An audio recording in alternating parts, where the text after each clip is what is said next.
In solo leveling, after the battle between Sung Dripwoo and the Demon King Baran ended with my glorious king's victory, the sun started to set as the system stated he had reached level 97. The low-ranking soldiers then began to collect the spoils of war, with the best items that were gained being the Demon Monarch's ring, Demon King's longsword, Demon King's daggers, Baran's horns, and finally the purified blood of the Demon King.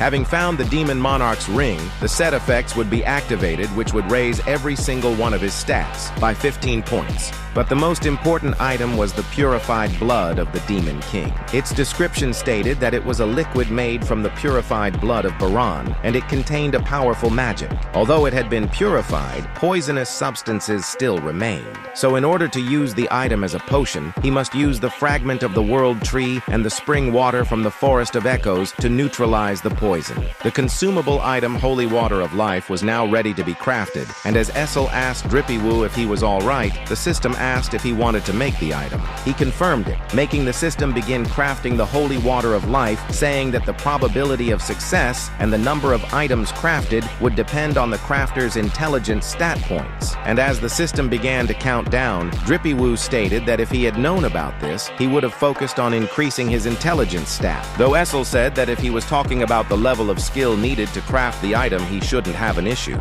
The system continued the countdown from 8 to 1, and finally, the system stated that the item was successfully crafted, and he had obtained 6 bottles of the Holy Water of Life. He was confused since only some of the Demon King's blood and World Tree fragment were used, but the spring water from the Forest of Echoes was completely gone. This made him question if it meant that not all of the materials were needed to be used to craft an item, but only the needed amount. He held in his hand the item he so desperately desired, with its description stating that it was of S rarity and that it was a mysterious potion that uses powerful magic to cure the user of all illnesses, and that the entire bottle must be consumed in order for the potion to take full effect. Dripwoo then asked himself if the item would really be able to cure his mother's illness, saying he wanted to find out right at this second. Iron then dragged the wyvern's corpse over to my glorious king, making him say that it was a pleasant surprise and that he caught on fast. He then spoke the command, "Arise," shocking Essel as he said that he couldn't turn demons into shadow soldiers, but it seemed like the wyvern was an exception.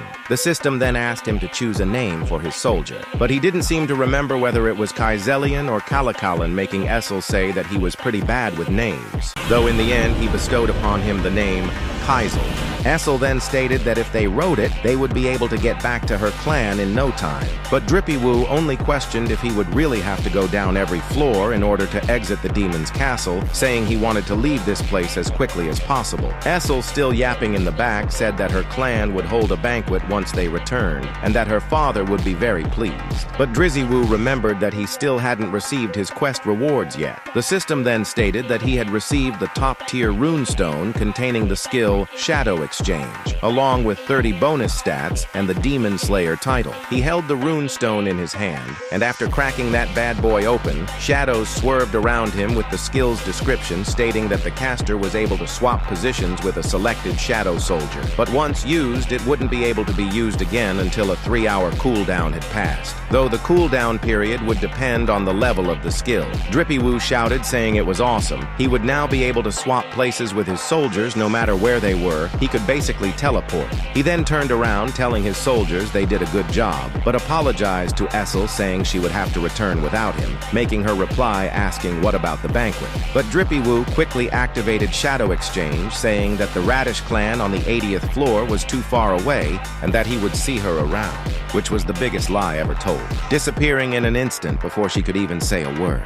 The system then stated that since he defeated the boss, the dungeon would now be restored to its original form. Essel turned to look at one of the soldiers, questioning what the hell just happened, though he just shook his head, making her sigh in disappointment. My glorious king then appeared at the other side, saying that he had arrived at his neighborhood. He thought to himself that it had actually worked. He actually swapped places. He quickly jumped into the air, commanding Kaizel to come out. The shadow stood as his foothold as he then flew into the distance, going down as the #1 aura farmer in history at the Hunter Association headquarters. Woo Jinchul explained that the video he saw before him was sent from Japan, explaining that it was taken by a satellite camera that could detect mana. Since it was a documentation of the first, second, and third search and destroy missions, the chairman stated that it was just just as Goto Ryuji assured them. The ants came crawling out of their tunnels, leaving behind the Ant Queen and her guards. And the fact that the ants were changing their appearance was proof that they were evolving with each generation. With each generation lasting about a year, since that was how long their lifespan lasted.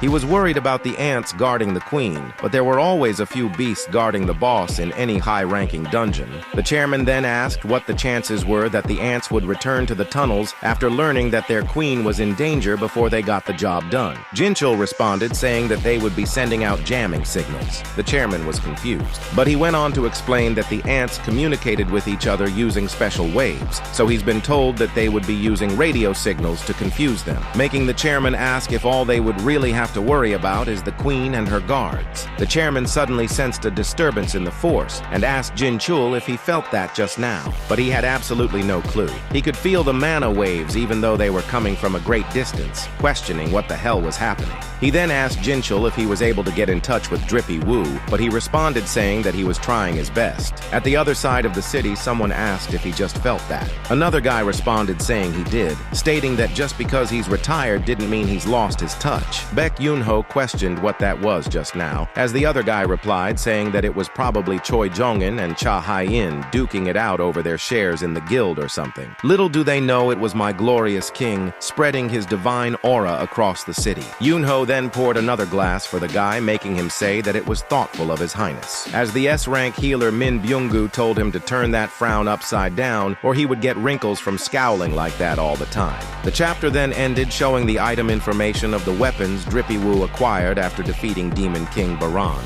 Paused to read. He asked Yoonho if he wanted to hear something funny, but he responded saying no while taking a drink of his cup. Byung-gu went on to say that he got him, making Yoonho think that everything about him, including his sense of humor, was a little odd. He was the first S-ranker to have retired despite being in perfect condition. He wasn't just the first, but the only one in the entire world. S-rankers were paid very handsomely, so he wondered just who else would quit something like that, just because they didn't feel like being a hunter. He didn't even come from a wealthy family. Byung-gu then asked Yoonho if he was serious about going, but when he confirmed it, he said that they both saw how Yoon-sok died back then. He replied, saying that that was all the more reason to go. If they didn't deal with the ants, everyone in the country would suffer the same fate. This made Byung-gu ask when he became so patriotic. Yoonho responded saying that he had to go either way, so he might as well do it for a good reason. But Byung-gu stated that there was no way in hell he was going, saying that if he came here looking to recruit another hunter, then he'd come to the wrong. Yoonho interrupted saying that that wasn't the case. He came here to say his goodbyes since nobody knows what might happen, and he may never get another chance to see him, leaving him speechless. Byung-gu then stated that he was preparing to take the teacher certification exam since he just wanted to be a teacher and live a normal life. This surprised Yoonho as Byung-gu went on to say that Yujin Construction was trying to form a guild and were looking for experienced hunters. They've offered him the guild master position, and since his retirement, many different companies have made him generous offers as well. But he started to tremble, saying that he didn't look like it, but he wasn't fit for a job where you must unalive or be unalive. That was the reason he was taking the teacher certification exam to teach Korean history. Yoonho replied asking why Korean history. Byung-gu responded saying that he knew he loved him some historical dramas, making Yoonho say that he was a nutcase. Byung-gu went on to say that this was just what an ordinary life looked like. He only wanted to read about war in history books, not to fight in one, making Yoonho think to himself that he was right. He was the normal one, and hunters were the abnormal ones. He then went on to think that there weren't many hunters who disliked fighting magic beasts, but a few healers didn't like to since they were all about healing others, making him question if an affinity for fighting must be required to become an awakened being. But he thought that there was no way, pouring Byung-gu another glass. At a hospital, the curtains of the window flapped around as my glorious king stood above his sleeping mother, aura farming like usual. He thought to himself that if something went wrong, there was no turning back. She may not be capable of swallowing the water of life, and even if she did, there was no guarantee that she would be cured. But he's seen the system work many miracles until now, and what has happened to him was a truly incredible story. It was all thanks to the powers of the system. He started out as an E rank and came all this way, so he would put his trust on the system once more. He slid over the bottle, but his hand soon began to tremble, making him take in a deep breath in order to calm his nerves, telling himself please as he fed her the elixir. He noticed the scar on the side of her neck, making him remember when it happened. All he wanted wanted to do was wash his mother's hair, but when she came over to ask if he was okay and if he was hurt anywhere, made Jinwoo say that his mom was worried about him even though it was he who made the horrible mistake. He was the one who gave her that scar. Seeing the color return to her face made him ask why she wasn't waking up. He begged for her to open her eyes. She was the only reason he wanted to become stronger, begging her to wake up. He asked her to let him carry all the weight that she had been burdened with for all these years. Back at the house, Gina, in the middle of studying, said that she couldn't concentrate. And after walking out of a convenience store, she said that it was going to be summer soon, since the wind felt a little warm. Jinwoo looked down in disappointment, fearing that it didn't work. But his mother soon awakened and asked Jinwoo if that was him. Drizzy-Woo looked surprised that she had finally awoken, as she then asked how long she had been asleep for. He replied saying that it had been 4 years. His hand started shaking as his mother asked if Gina was doing all right. He replied that she was doing well. She then thanked him for all he had done, saying that he kept his promise. She held his hand, saying that he was hurt, telling her son that he must have gone through a lot while she was asleep. Her words made him clench his mouth as he began to sob without being able to hold back his tears, telling his mother that he did. "No, I'm not crying." Baldy over here suddenly asked if someone had really woken up from the eternal slumber, saying that it was an unprecedented event. The doctor went on to say that the patient's guardian was demanding that she be discharged from the hospital, making Baldy say absolutely not, since the patient's condition shouldn't be stable because she was bedridden for over 4 years, saying she probably couldn't even walk. But the doctor responded saying that all of her tests came back normal, meaning she was completely healthy and could even walk by herself. This made Baldy think it was impossible. She hadn't moved for the past 4 years, yet he was saying her body was functioning perfectly. The doctor went on to ask if it was maybe because of the life support machine. But the Baldy stated that even if she was fine, they couldn't just discharge her from the hospital since they needed to inform the medical community about this. But the doctor replied saying that he tried to reason with the patient's guardian, but he was no ordinary person. He then whispered to the Baldy, asking if he had heard about Sung Dripwoo, who had recently become the country's 10th S-ranker. The Baldy didn't want the smoke, so he responded saying that a hospital shouldn't keep a perfectly healthy patient from going home, and it was only right that they discharge her. The next day, Gina arrived to see her mother as she was surprised to see how much she's grown. She began bawling her eyes out, seeing that she had finally awoken after all these years, as they embraced each other tightly. Jinwoo in the back, seeing the sight before him, stated that all of his hard work had paid off. It felt like he was being rewarded for everything he's been through, but he was worried that as a hunter, he's crossed a bridge of no return. Sitting outside on a bench, he thought to himself that he hadn't checked his phone in a while since he was in the demon's castle. He had a ton of missed calls, though if it was something urgent, they would probably call him back soon enough.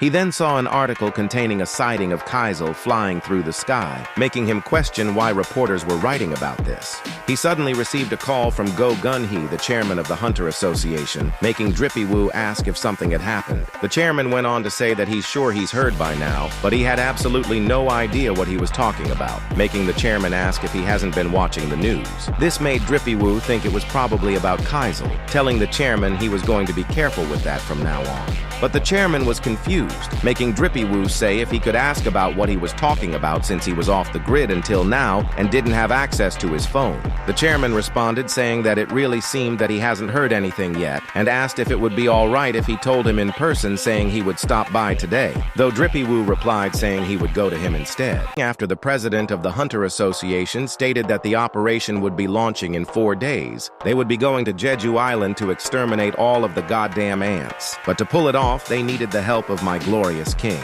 He stated that retaking Jeju Island was every citizen's desire, asking Drippy-Woo to lend them a hand in the fight. But he thought to himself that under normal circumstances, he would jump at the opportunity to go somewhere with high-ranking beasts so that he could level up. But he wanted to spend time with his family. And before he could give his answer, he suddenly felt a tremendous surge of mana. The chairman asked if there was something wrong, making Drippy-Woo say that it was nothing serious, but it seemed that there were hunters fighting nearby. The chairman smiled, saying that it was as he expected. His senses were sharp. He was impressed that he managed to feel that from such a distance. He went on to explain that the S-rankers were probably warming up in the gym right about now. And the reason for that was because there were only 4 days left until the raid. The Japanese S-ranks, including Goto Ryuji, were here as well. Drippywoo asked if by Goto Ryuji he was talking about. The chairman confirmed it, saying that it was indeed the greatest hunter in Japan. It was a name that everyone had probably heard of at least once in their lives, even if they weren't a hunter. He then asked Drippywoo if he would like to go with him to the gym.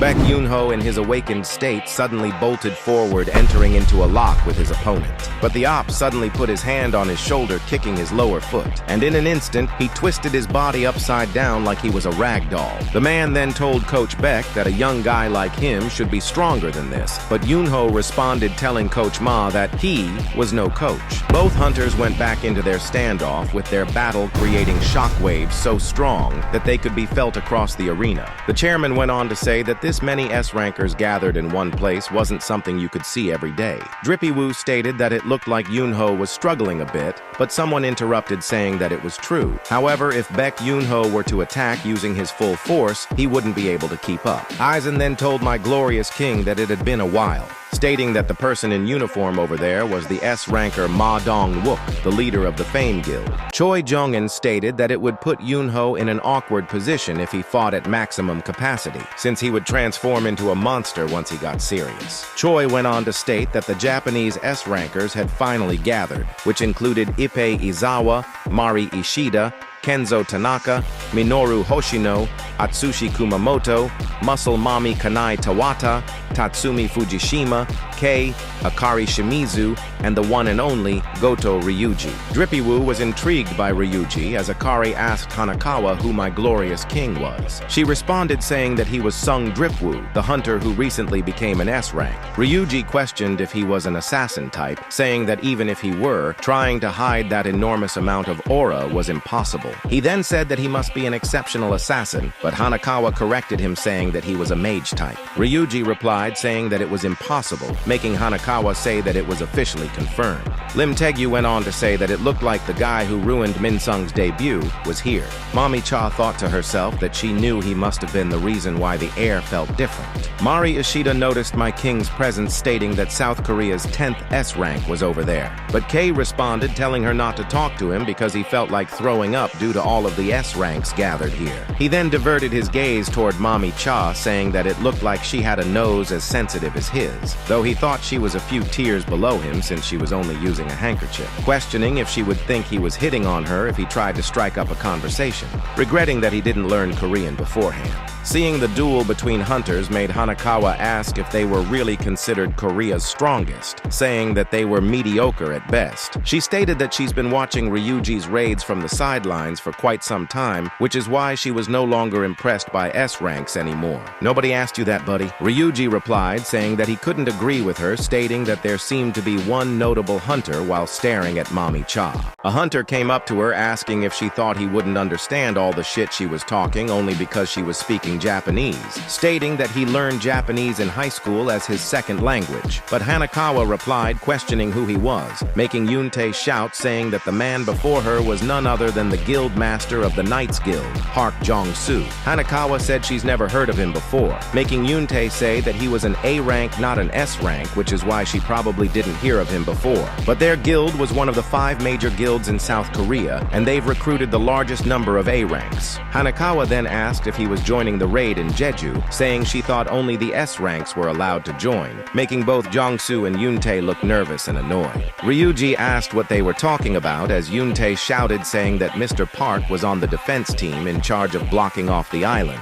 This made Hanakawa say that it was good to hear since they couldn't assign an important task to an A rank. But Ryuji told her to stop right away if she was being discourteous to them. Jong-soo told Yoontae to knock it off since she was only an interpreter tagging along so she wouldn't know anything, making Hanakawa say if he would like to try her, asking if he couldn't take on a mere interpreter that was simply tagging along. Jong-soo looked tired of this shit, telling the interpreter to quit dissing him, but she replied asking if he was a non-combatant. Both my glorious King and Choi Jong-un watched the ongoing confrontation, saying that things were about to get interesting. Jong-soo stated that if they were going to do this, they should lay down some ground rules since it was better than just aimlessly duking it out. The rules were simple. The first person to grab the opponent's wrist wins, and the one who gets their wrist caught loses. Hanekawa thought that it looked like she wouldn't be able to attack right away, saying that they would have to play mind games with each other. She then asked if he really called that a ready stance, making Jong-soo reply telling her not to worry since he wasn't going to take his hand out unless it was to grab her wrist. This made Hanekawa think that he was confident in his speed, telling him to begin.